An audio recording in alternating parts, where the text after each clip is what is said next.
Because we live this every day, so why are you asking us? Do you know what I mean? May I offer some pointers in this direction, Daz? Is that okay? Hello, yes, Al. Can I just get your age and pronouns, please? Of course. I'm 27 and I use any and all pronouns. Thank you. Welcome to my panel. Thank you for joining. What did you want to say? Thank you for having me. So, Anglo, you said you work. What do you do for a job, my love? I work in the water industry.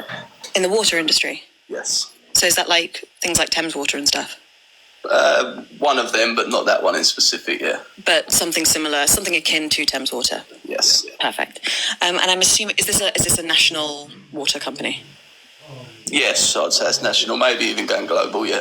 And are you employed by, are you part of like, are you contracted by the government? Subcontractor. You're a subcontractor, but you're employed by the government, kind of? No, not employed by the government, no. Okay.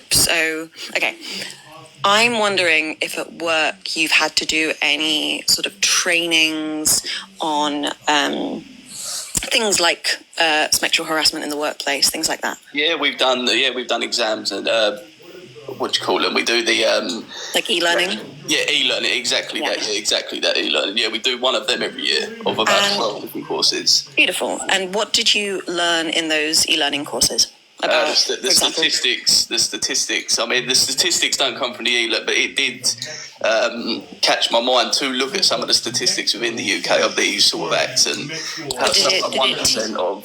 Because a lot of e-learning is based on how to apply these things in the workplace, right? So these stats, then they're good and interesting to know, but the e-learning usually, when I did the e-learning about sexual harassment in my workplace, for example, it was much more about like being able to recognise it and the protocols in place. Yeah, snarky little comments in the office and yeah, 100%. Yeah.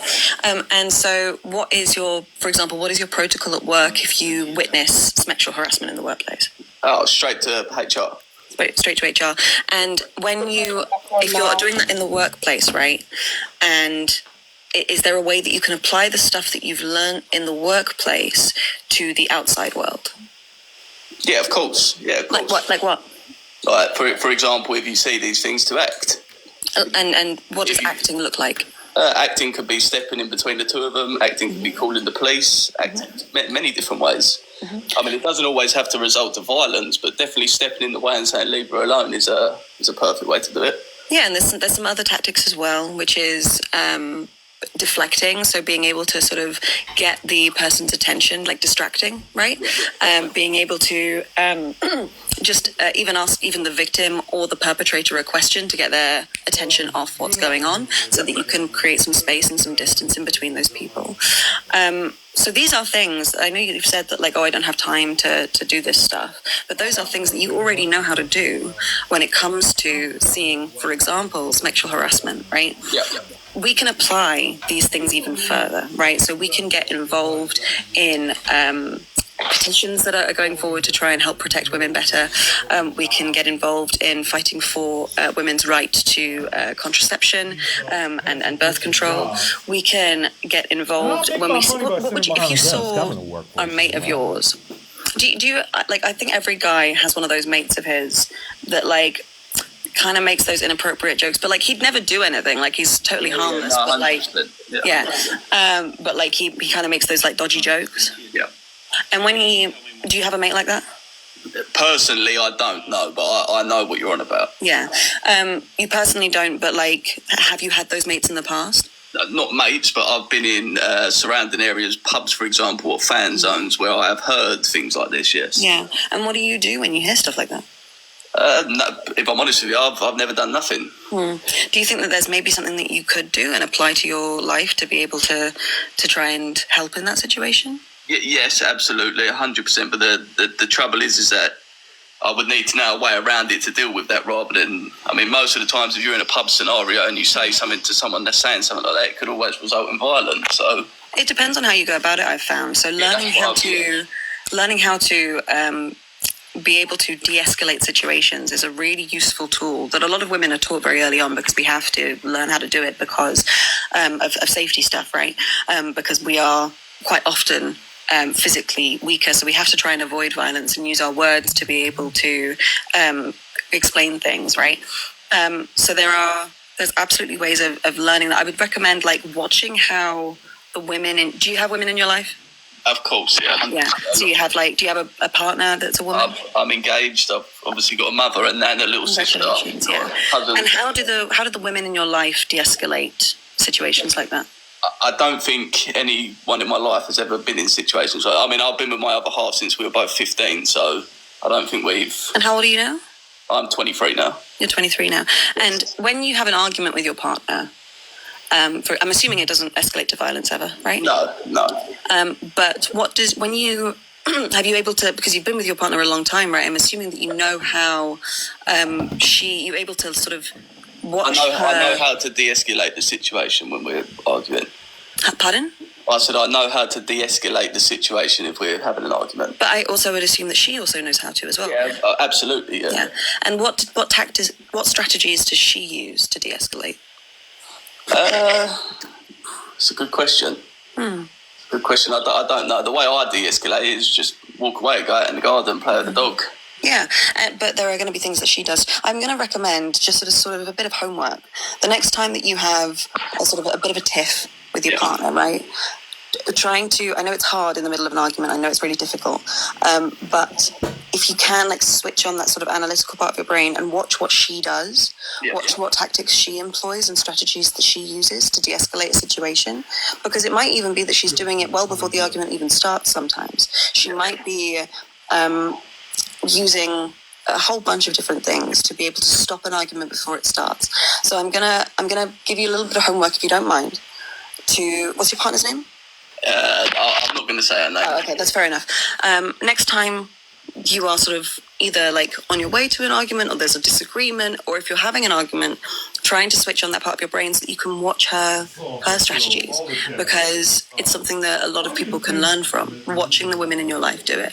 I'm sure that you have arguments with your sister or your mother as well, right? My sister's a bit too young to have arguments. Oh, okay. Your mother? Have you ever had like a tiff with your mother? Yeah, 100, many. Right. So watching what she does as well, right? The other women in your life, women that you work with, right? What they do. I think my mother de-escalates it maybe in a different way to other people. Hers is more of a shouting match kind of thing. She's more of a passionate woman from barking, so I guess that's how she was brought up, but... It's also going to depend on the relationship that you have with them, right? So your relationship with your mother, because she's in a position of authority over you, is going to be different to the type of argument that you're having with your partner because she's your equal, right? Yeah. So again, like watching these different women at work who are also in positions of authority to you, but also in positions that are either equal to you or where you are their superior. It's just, I think it's a really good thing to employ to be able to learn from, right? Yep. Yeah. That was the main point of what I wanted to talk about. Anything else to add?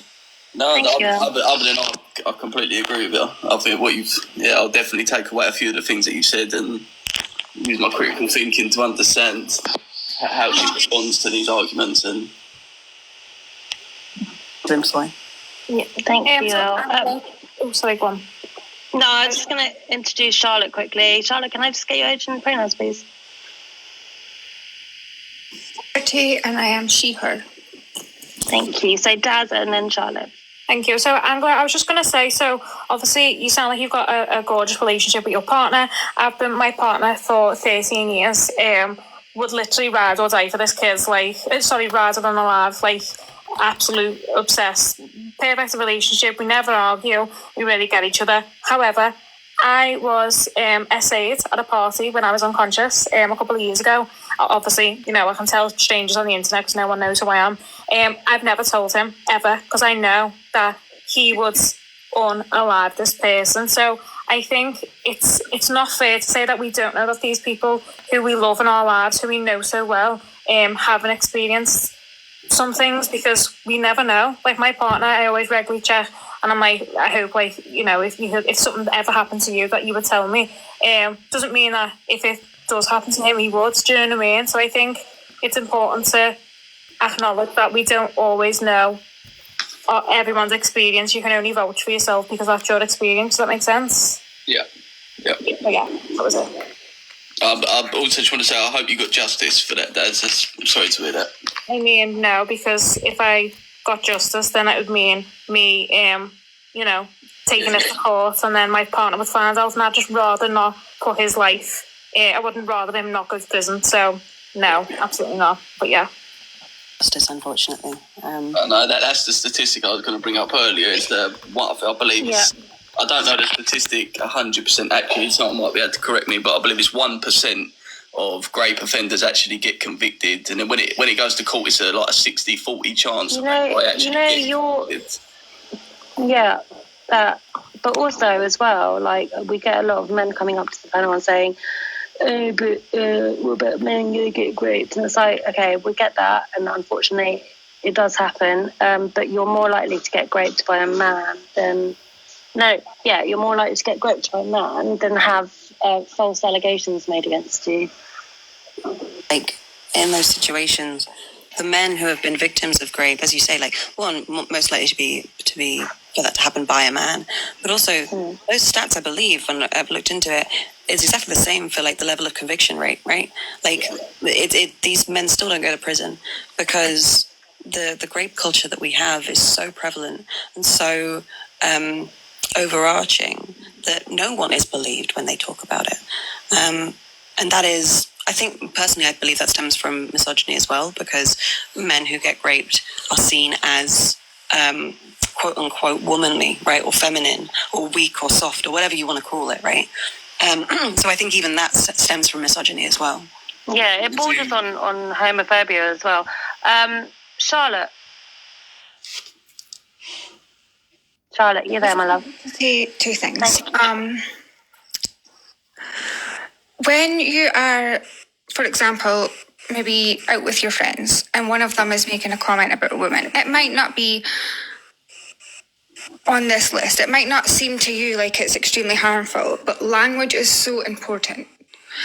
In places where there's like a big group of guys, say there's 10 or 12 of you, if you are saying something like "she'd get it" or making graphic comments about a woman's body, one of those guys in that group is likely to probably have thoughts of harming a woman.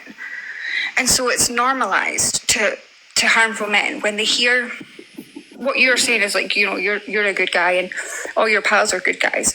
But when harmful men hear like good guys saying it, it normalizes that behavior. So you're asking what you can do to change these things, and it's just be extra vigilant of what people around you are saying, even if they're not a close acquaintance. And you don't have to be like swearing and shouting and trying to throw fists. It can just be as simple as, oh, you know what, actually, like going in that graphic of a detail is not needed. You can just say, oh, that girl's really bonny, or oh, you know what, I wouldn't mind taking her on a date if she wanted to go on a date with me. Just in a calm manner, telling the men that you're hearing make those comments, guys, we don't have to go that in detail. Even that is a huge help. It makes a huge difference. So there's something that you could do that would be easily helping to change this problem. And in regards to getting justice and reporting attacks, it can be more traumatic to actually go to the police and try to report these things happening to you. I mean, yes, there are going to be some officers that do have the training and will be, you know, sensitive to the situation, but most officers do not know the right things to say things that are victim blaming without them meaning to, but they'll say things like, well, where were you? Well, did you have subconscious questions? Yeah. Even medical staff. I know people who have had to get the kit done after the attack, and the way that they were treated by the medical staff was not okay. And so sometimes for women, it's easy